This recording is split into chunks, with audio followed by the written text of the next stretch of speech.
Pakistan cricket की 70 साला तारीख में कौमी टीम को होम ग्राउंड पर टेस्ट सीरीज में क्लीन स्वीप शिकस्त हो गई है। 17 साल बाद पाकिस्तान का दौरा करने वाली इंग्लैंड ने टेस्ट सीरीज 3-0 से अपने नाम कर ली।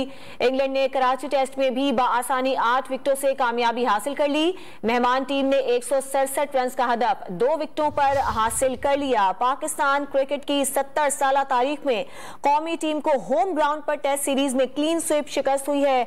17 साल बाद पाकिस्तान का दौरा करने वाली इंग्लैंड ने टेस्ट सीरीज में 3-0 से कामयाबी हासिल कर ली है। इंग्लैंड ने कराची टेस्ट में बआसानी 8 विकेटों से कामयाबी अपने नाम की। मेहमान टीम ने 167 रन का हदफ 2 विकेटों पर हासिल कर लिया। इस पर बात करेंगे। डॉन न्यूज के नुमाइंदे इमरान सिद्दीक हमारे साथ मौजूद हैं।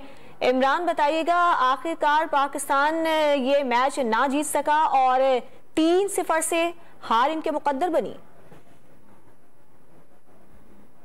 70 साल तारीख में एक बदतरीन शिकस्त है। क्या दिन है पाकिस्तान की टीम की तारीख का, क्योंकि 70 साल तारीख में पाकिस्तान को होम ग्राउंड पर कभी भी व्हाइट वॉश शिकस्त का सामना नहीं करना पड़ा है। इंग्लैंड क्रिकेट टीम ने ये कारनामा अंजाम दिया और ये टीम 17 साल बाद पाकिस्तान में खेल रही है और बाबर आजम को यह एहसास हासिल हुआ है कि होम ग्राउंड पर उन्हें व्हाइट वॉश शिकस्त का सामना करना पड़ा है। और दूसरी बात कि ये पाकिस्तान को लगातार चौथे टेस्ट में शिकस्त है होम ग्राउंड पर। कभी भी ऐसा नहीं हुआ कि पाकिस्तान को 4 टेस्ट मैचों में लगातार अपने ही होम ग्राउंड पर शिकस्त का सामना करना पड़ा है। और यही वजह है कि अब पाकिस्तान की जो क्रिकेट टीम है उसे जब न्यूजीलैंड के खिलाफ जब टीम का अनाउंसमेंट की जाएगी, क्योंकि चीफ सिलेक्टर यहाँ पर मौजूद है नेशनल स्टेडियम कराची में, तो उसमें बड़ी तब्दीलियां मुतवक्के की जा रही हैं। तीनों फास्ट बॉलर उस टीम में शामिल नहीं होंगे जो कि इंजरी का शिकार हैं, जबकि दूसरी जानिब बैट्समैनों में भी कुछ तब्दीलियां होंगी। मोहम्मद रिजवान के टेस्ट करियर पर सवालिया निशान है, तो बहुत ज्यादा तब्दीलियां हमें यहाँ पर नजर आ रही है। और अब मैच जब खत्म हो चुका है तो अब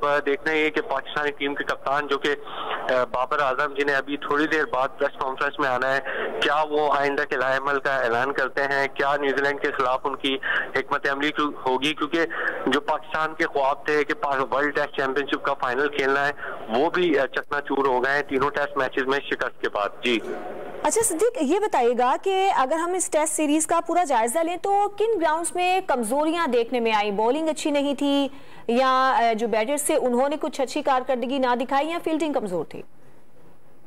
लेकिन पाकिस्तान टीम को पहले इंजरी मसाइल का सामना था। शाहीन शाह अफरीदी के बाद हारिस रऊफ टेस्ट टीम से बाहर हुए, फिर नसीम शाह टेस्ट टीम से बाहर हुए, तो तीनों जो अहम फास्ट बॉलर थे वो बाहर हुए। दूसरी जानिब अगर हम देखें तो मैच बॉलर्स ने फिर भी बना दिया था, लेकिन मुल्तान टेस्ट में भी जिस तरह बाबर और सऊद शकील की विकेट गिरी, वहां से इंग्लैंड ने वापसी की।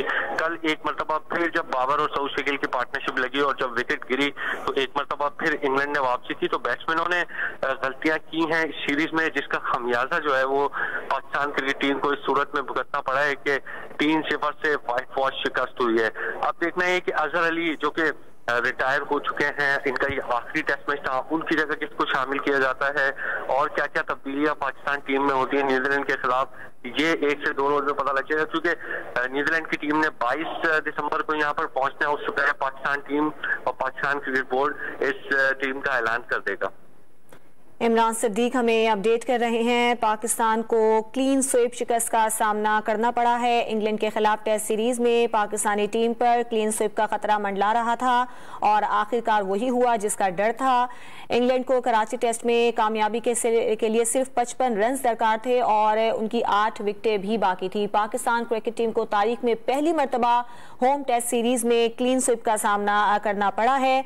और आपको मजीद बताएं कि कुछ ऐसे मसाइल भी थे कि जो हमारे क्रिकेटर्स थे उनको इंजरीज थी, जिसकी वजह से नाकामी मुकद्दर बनी। इंग्लैंड ने पाकिस्तान के खिलाफ सीरीज जो है वो 3-0 से अपने नाम कर ली। मेहमान टीम ने 167 रन का हदफ 2 विकेटों पर हासिल कर लिया और पाकिस्तान क्रिकेट की 70 साल तारीख में कौमी टीम को होम ग्राउंड पर टेस्ट सीरीज में क्लीन स्वीप शिकस्त का सामना करना पड़ा।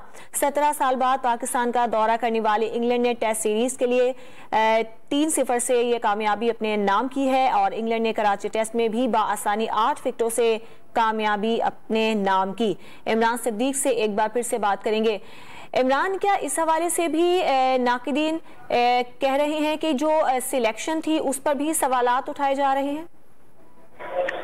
बिल्कुल सिलेक्शन के ऊपर सवालात तो उठ रहे हैं, क्योंकि मीर हमजा जो कि पाकिस्तान की डोमेस्टिक सर्किट पे 350 से ज्यादा खिलाड़ियों को आउट कर चुके हैं, उनको फास्ट बॉलर्स की इंजरीज के बावजूद मौका नहीं दिया गया। और दूसरी जानिब जो मोहम्मद वसीम जूनियर हैं, जिन्होंने सिर्फ 19 खिलाड़ी फर्स्ट क्लास क्रिकेट में आउट किए हैं, वो हमें प्लेइंग 11 में खेलते हुए नजर आ रहे हैं। तो जब एक 350 विकेट लेने वाला टीम से बाहर होगा और 19 विकेट लेने वाला टीम में शामिल होगा, तो फिर सवालात तो उठेंगे। और कल हमने जब रमीज राजा से बात की तो उन्होंने भी इस बात को एक्सेप्ट किया कि हम लोग T20 क्रिकेट और वनडे क्रिकेट से टेस्ट क्रिकेट में बॉलर्स को ला रहे हैं, जिसकी वजह से इंजरीज भी हो रही हैं बॉलर्स को और खिलाड़ियों को मुश्किलात का भी सामना है। तो अब देखना है कि उम्मीद करते हैं कि ये जो शिकस्त हुई है पाकिस्तान क्रिकेट टीम को, ये आई ओपनर साबित हो, ये वेकनिंग साबित हो पाकिस्तान क्रिकेट टीम के लिए कि सबक सीखने के लिए, क्योंकि अब न्यूजीलैंड की जो सीरीज है उसमें भी 2 टेस्ट मैचेस है, 3 वनडे हैं। तो होम ग्राउंड पर किसी भी टॉप टीम की अगर हम बात करें, ऑस्ट्रेलिया, न्यूजीलैंड, इंग्लैंड, पाकिस्तान, तो ये पहली मर्तबा तारीख में ऐसा हुआ है कि किसी बड़ी टीम को होम ग्राउंड पर टेस्ट सीरीज में 3-0 से शिकस्त हुई है। बहुत शुक्रिया आपका इमरान सिद्दीक।